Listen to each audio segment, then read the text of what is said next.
When I first heard the word paternalistic, I thought that it meant that the people in charge of this country would be like a father to me. But my grandmother, she shook her head. She remembers the last time this country tried to take care of her, to stir the pot of cultural melding. Residential schools. They thought they were giving her the tools to become a better functioning member of their society. But my grandmother has another word for this. Assimilation. Destroying the foundation on which she should have been able to build pride in her culture and her heritage.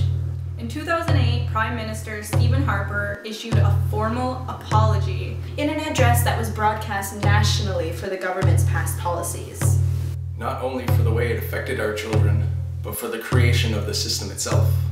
Now, here we are, not even a decade later, fighting for our right to educate our own children once again.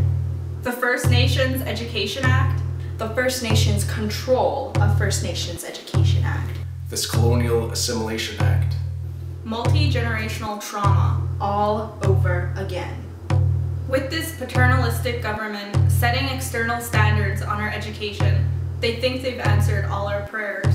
But we do not need or want their limits on our autonomy or on our policies to educate our own youth.